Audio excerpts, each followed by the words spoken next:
ahora Martin, y tú dices tu apellido, Martin, que... Krasinski. Vale. Un poco complicado para nosotros. Pues va a tratar sobre esta tecnología concreta de DLP, con ejemplos, y luego vamos a ver algunas máquinas de estas tecnologías también en la biblioteca trabajando. ¿Vale? Correcto. Hola, buenas tardes a todo el mundo. Me llamo Martin de la empresa Delta 3D y hoy le voy a hablar un poco sobre cómo Pedro... Acércate al micro. Es esto. O acerca el micro así. También funciona. Como Pedro ha dicho, sobre la técnica que se llama SLA, que también a veces se refiere a DLP, MSLA, depende un poco de la persona, del producto, etc. Ahora, acaban de ver una presentación bastante completa, bastante buena sobre la fabricación aditiva en FDM, FFM, y muchas de las cosas que acaban de aprender también aplican en cuanto a la fabricación aditiva en SLA. Es decir, es una técnica de fabricación que va a fabricar un modelo que lo hemos diseñado en un software 3D, traducido a un STL, el mesh, la aproximación del modelo, y la impresora va a construir el modelo, la pieza, capa por capa. La diferencia, básicamente, vamos a avanzar un poquito, y disculpa, he perdido el fondo, a copiar, pegar, se me ha desaparecido el fondo de... Es un poco básico, pero bueno. La fabricación aditiva en SLA, básicamente, es una técnica en que usamos como consumibles no un termoplástico, sino una resina. La resina, básicamente, vamos a usar una técnica de fotopolimerización, que se trata de curar de manera selectiva, de ahí entra selectiva porque vamos a formar el modelo, capa por capa. Y como lo hacemos, básicamente exposición a una fuente UV. La fuente UV puede ser un láser, puede ser básicamente una lámpara, una bombilla, puede ser la bombilla de un proyector, porque aquí entramos un poco en lo que he dicho antes, que la técnica a veces se habla de SLA, que es el nombre principal en la técnica de estereolitografía, o cuando se va a generar la capa usando un proyector, suele ser un proyector DLP. Y cuando la exposición selectiva se realiza usando una fuente UV y un matrix que deja pasar o no deja pasar la luz UV para curar la resina, hablamos de un MSLA, un matrix. Típicamente se usa una pantalla LCD para eso. Son materiales termoestables que no les afecta el calor, sino en este caso la exposición a UV, que causa que se forman las cadenas de carbonos que cambian de un estado líquido a la pieza final sólida. Ahora, no es el otro ordenador. Vamos a mirar un poco, aquí es un poco lo que... cómo funciona una clase de impresoras SLA, una clase que se llama bottom-up, porque principalmente hay tres diferentes tipos de impresoras en esta técnica. Una que va construyendo de manera horizontalmente, right sides, una manera bottom-up, en que básicamente el inverso a lo que hemos visto en FDM, donde tenemos la plataforma de construcción y el modelo se va construyendo de abajo hacia arriba. Aquí lo hacemos al revés. Eso es la clase de impresoras más común, más asequible,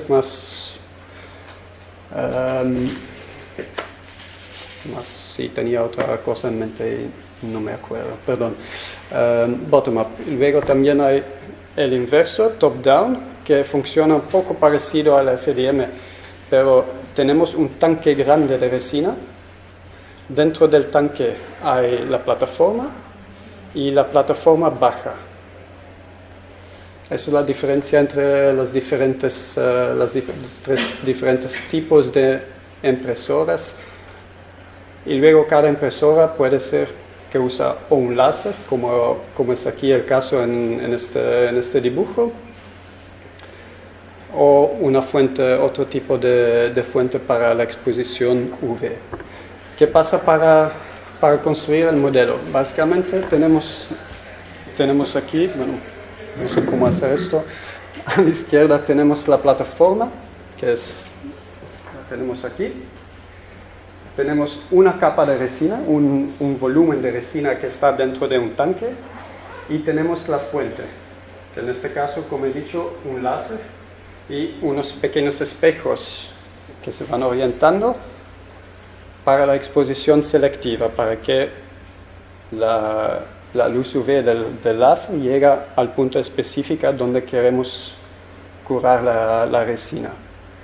La plataforma baja hasta que existe una separación de la altura de una capa, de la resolución básicamente, entre la superficie aquí y el parte inferior del modelo. La resina que está aquí entre el modelo y esa superficie es donde se va a hacer la exposición. Eso será la capa que se va dibujando en este caso por el láser. Una vez que esa exposición, que ha pasado suficiente tiempo una vez que el láser ha efectivamente hecho su dibujo, básicamente, vamos a subir un poco la plataforma. Creo que es como lo que se ve aquí, bueno, para que la resina, de alguna manera mecánica, asistida por un mecanismo con cuchillas barredoras o simplemente un movimiento mecánico del tanque en que está la resina, para que otra vez esa superficie donde la parte que acabamos de curar, para que se llene otra vez de resina y va a bajar otra vez y empezar la siguiente capa. Es un proceso un poco lento, para que tengan una idea. Depende de la resina, se puede necesitar tiempos de exposición hasta 30 segundos, 40 segundos una capa, y eso junto con el hecho de para realmente una de las ventajas de SLA que vamos a ver es que se puede alcanzar una resolución bastante alta, hace que esa técnica de impresión es bastante lenta.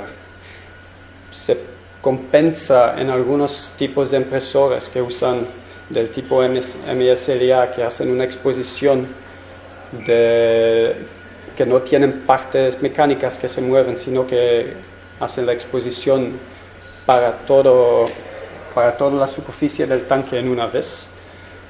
Eso compensa un poquito porque de esa manera da un poco igual si ponemos una pieza o 5 piezas. La imagen, la exposición se hace en una sola vez. Pero bueno, incluso con esto no sigue siendo una técnica bastante lenta. Una vez que la pieza está terminada, no está lista para usar. Se requiere un proceso posterior para tener la pieza lista para usar. Es decir, vamos a limpiar la pieza. Eso típicamente lo hacemos con alcohol isopropil, quitando los restos de resinas que se han acumulado, por ejemplo, en huecos del modelo.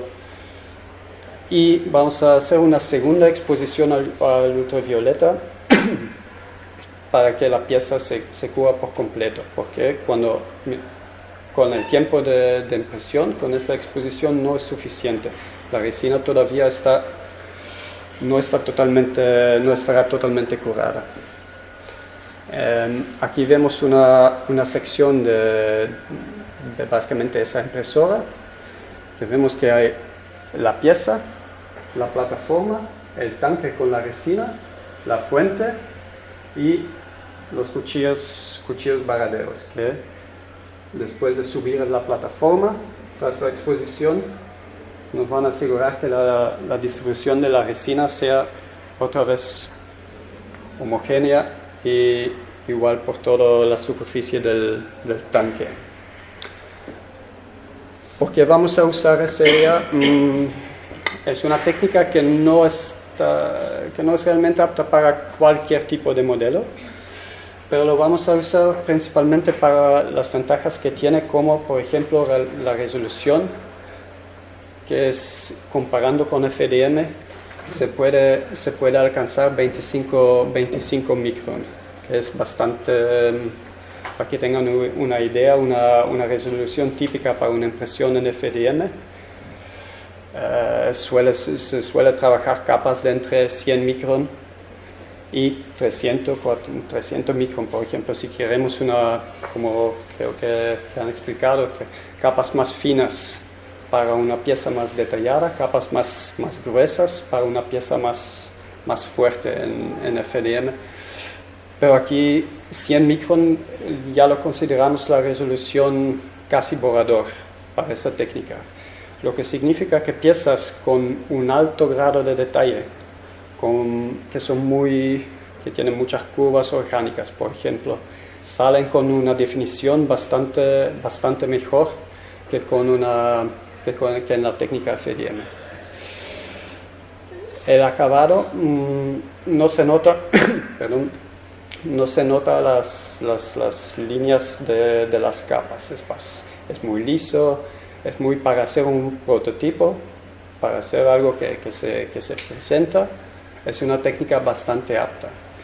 Y sobre todo también hay resinas especializadas para algunas aplicaciones en que SLA es bastante potente, como por ejemplo para hacer modelos dentales. Se hace un scan y se puede imprimir el modelo con una resina dental que básicamente permite detener lo que antes el dentista hizo con yeso, y ya se puede hacer ahora con SLA. Es un poco lo que he dicho antes. Es un pequeño modelo que se ve en muchas demostraciones de SLA, porque es un modelo con mucho detalle fino. Por ejemplo, aquí dentro hay una pequeña, que no se ve muy bien, pero hay una pequeña escalera. Es un modelo que, imprimiéndolo en FDM, para estas zonas, por ejemplo, se necesitará un soporte. Con SLA no hace falta para zonas tan pequeñas. También vamos a usar soportes, y vamos a usar muchos soportes, pero principalmente por otra razón que vamos a ver ahora. Se ve que la pieza en alta resolución sale efectivamente así, muy lisa, sin artefactos de las capas, y básicamente es una presentación bastante buena. Ahora, ¿por qué no podemos usar SLA para todo? Pues primero, las piezas dependen un poco de la resina que vamos a usar, que hay algunas resinas que resultan en una pieza más fuertes que otras, pero en general son un poco frágiles. Se puede usar, por ejemplo, es una técnica muy apta para hacer un prototipo, para determinar dimensiones para un diseño, para adaptar la forma. Por ejemplo, si estamos diseñando una herramienta que hay que tener en la mano para probar diferentes formas, para ver lo que es lo más cómodo, para eso bien, pero casi nunca vamos a usar las piezas realmente como piezas funcionales, porque no suele ser posible de tener las piezas lo suficiente fuerte para que no se rompan, incluso con fuerzas mecánicas bastante ligeras. No son piezas muy resistentes también por Por ejemplo, piezas que vamos a usar en temperino no funcionan bien porque se degradan muy rápidamente con exposición a UV. Dejas una pieza hecha en SLA en el sol y se va delaminando, se va deformando, se va bastante rápidamente. No son piezas muy duraderas, pero sí son piezas que sirven muy bien para visualizar, para demostrar cómo se va a quedar un diseño que hemos hecho. Las estructuras de soporte, ahora le voy a enseñar unos ejemplos. Son necesarios por la razón que voy a explicar ahora, pero el problema es que dejan bastante marcas. En los soportes que usamos en FDM normalmente podemos eliminar esos soportes sin que afecte mucho al acabado del modelo. Con SLA no es el caso porque dejan una marca claramente visible en la superficie de la pieza. Entonces, el único que se puede hacer para quitar eso es una aplicación meticulosa y con mucha paciencia de papel de lija. Así que, y eso suele ser la limitación un poco que prácticamente hablando más nos impide usar SLA para aún más aplicaciones. Es que sobre todo para las impresoras tipo bottom-up, como hemos visto, como vamos luego a enseñar, tenemos algunos modelos que hemos traído a la biblioteca para visualizar un poco mejor cómo funciona. Pero esas impresoras suelen tener un volumen de construcción bastante limitado. Por eso voy a explicar por qué. Es la misma razón básicamente por qué usamos tantos soportes. Cuando decimos un volumen limitado, estamos hablando de 150 más o menos, o menor. Incluso suele ser menor, eso ya es de los modelos un poco más grandes. Las impresoras tipo bottom-up sí que alcanzan un volumen de construcción bastante más grande. Sin embargo, por la construcción son mucho más caros, requieren que el tanque, y suele ser un tanque grande, que esté completamente lleno con resina, y cada vez que hay que cambiar de resina hay que básicamente tirarlo todo. Así que eso es una desventaja bastante grande de esas impresoras. Suelen ser bastante caro en uso, también al momento de adquirirlo, pero en uso también. Les he hablado de soportes. El problema que tenemos con SLA es que al momento de pasar por aquí, al momento de que vamos a subir la plataforma para poder imprimir la siguiente capa, hay una fuerza, la fuerza que vamos a aplicar aquí, una fuerza de succión, es importante y causa que el modelo se despega de la plataforma o que incluso el modelo durante la impresión que vemos lo que básicamente en FDM sería delaminación. Es el resultado, no es técnicamente delaminación, pero el resultado es lo mismo. Y esa fuerza será más importante, más superficie tenemos en la sección así según la eje Z. Entonces, en esa orientación vamos a tener problemas con esa pieza porque tenemos zonas con bastante, si miramos la capa, y perdón que no he podido hacer la imagen de solo la capa, pero está claro que la superficie en sección según Z, la eje Z, en esta orientación comparando con esa, que aquí es bastante más importante. con esa orientación es mucho más probable tener un fallo de impresión, y fallos de impresión también suelen ser un poco más común con esa técnica que en esa orientación. Que aquí, si girando al modelo de esta manera, no tenemos una sección con una superficie importante. Ahora, la desventaja es que más capas tenemos, más tiempo se necesita para realizar la impresión. Entonces, para algunos modelos eso puede afectar bastante el tiempo final que necesitamos para realizar la impresión. Esto también nos influye al momento del diseño del modelo, igual que con FDM.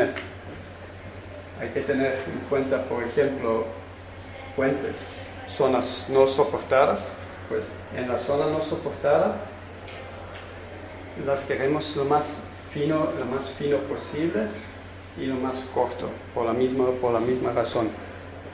Si vamos a inclinar la pieza, otra vez vamos a poder imprimir la pieza con más facilidad. Entonces, básicamente el proceso es muy similar a FDM. Diseñamos el modelo, tenemos algo más de libertad, a lo mejor con SLA, porque todo lo que es curva, todo lo que son formas orgánicas van a salir bastante bien. Pero es bastante más complejo buscar la buena orientación, la suficiente cantidad de soportes. Queremos un mínimo de soportes para no tener mucho trabajo limpiando la pieza o con el procesamiento posterior, pero necesitamos suficientes soportes para asegurarnos que todas las zonas del modelo están básicamente conectadas y que no se separen. Pues eso básicamente la charla muy corta, y como he dicho antes, tenemos ahí 2 impresoras para mostrar un poco cómo funciona prácticamente hablando esa técnica.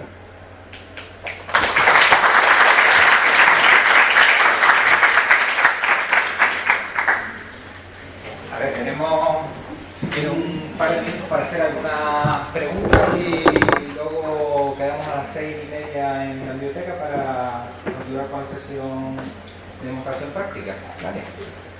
¿Una preguntita para Martín o para Diana?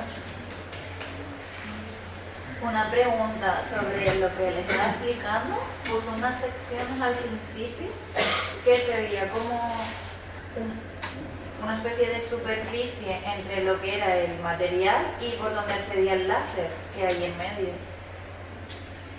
Sí, suele ser una superficie de un material transparente, obviamente, porque tiene que pasar la luz UV, y suele ser de un material con poca adherencia, básicamente un PTFE o un variante al teflón. Vale. Y luego la otra. Las piezas hechas con este método, el interior es totalmente macizo porque Sí. Vale. Sí.